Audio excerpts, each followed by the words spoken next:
Modern management theories and concepts have long advocated a silo approach.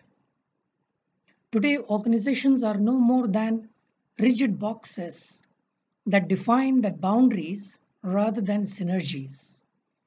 Job descriptions are more of a ruse to protect each one's turf. Job descriptions rarely focus on results but are more of a compendium of activities. Totally interdependent departments view each other not as collaborators but something like born adversaries. Let me narrate my own experience as a consultant to amplify my observations. In the early 80s, I was consulting for a defense equipment manufacturing unit, a large unit that was in the public sector domain. We were doing an image sharing exercise in which different groups were encouraged to share their perception about their department as well as about the other department with whom they had regular coordination and interaction. In addition, they were asked about how they thought the other department would be perceiving the role and contribution of the other group. I was shocked when the production department perceived the research and development department as the biggest overhead of the company. When we explored this further, we were told by the production department that they never received any feedback about their suggestions from the research and development department. Puzzled, when we quizzed about it to the R&D, we were told that such feedback was always sent by them to the production. We then went into the details and found out that the feedback were sent to the personnel department to be forwarded to production department. And as it was irrelevant to the personnel department, the reports usually got filed and effectively buried. When we asked the R&D if they can make one more copy of the feedback, which would go to the production, they immediately agreed. The irony was that to ensure this simple suggestion, the unit had to hire a consultant. Many years back, I used to work for a fertilizer unit. The technical unit was headed by a deeply knowledgeable and reputed professional. Though he was a great leader within his team, he always considered all other departments as his adversaries, and a message went down the line very clearly. In those days, his office used to be a block away from my office. So whenever I used to walk to meet him, the word would go around quickly that I am coming and no information is to be given to me.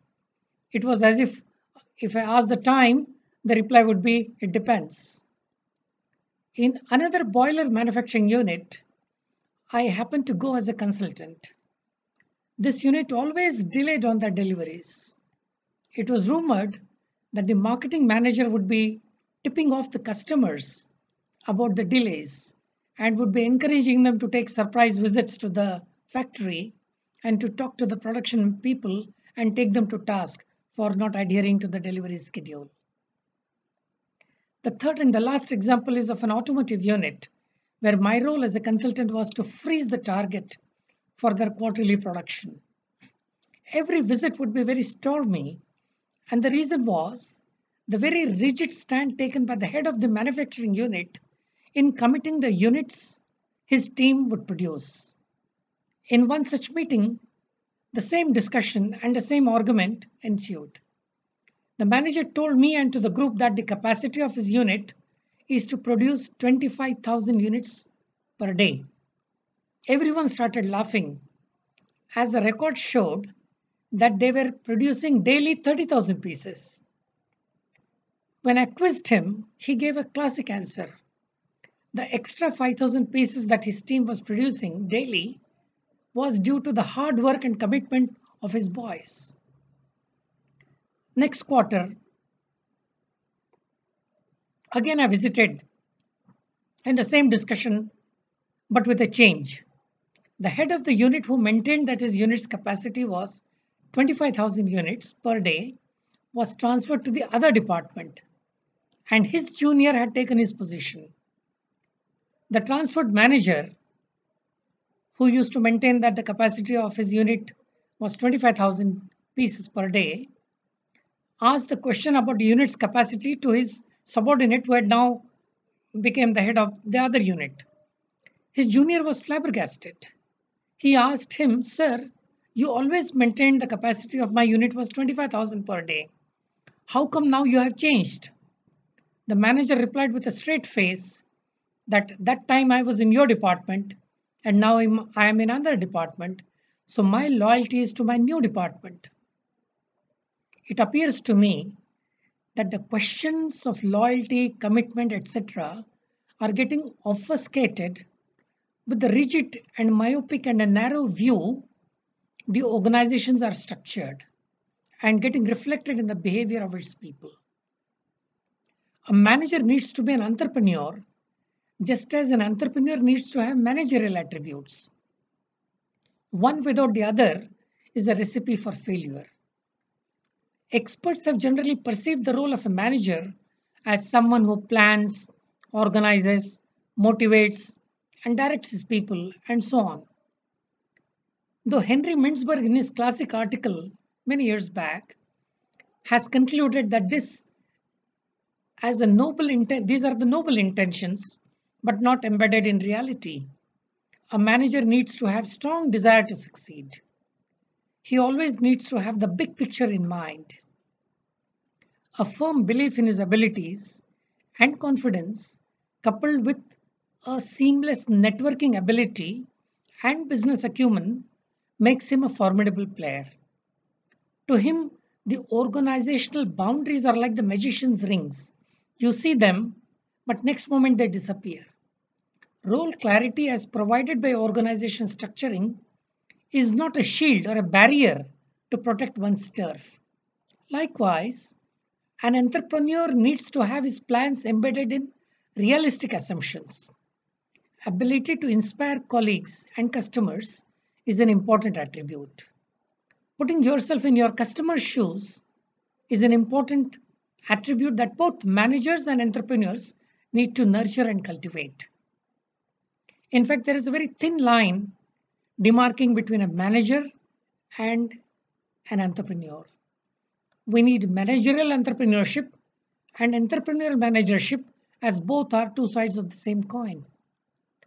Let me conclude by narrating an actual interaction between two phenomenally successful entrepreneurs that throws light on the mindset of top-notch managerial entrepreneurship. The first entrepreneur, let me call him as Mr. A, was in the business of manufacturing steel-coated tubes that went into bicycle manufacturing. The second entrepreneur, whom I'll call as Mr. B, was heading one of the largest bicycle manufacturing facility in Asia. When Mr. A was visiting New Delhi, he wanted to pay a courtesy visit to Mr. B.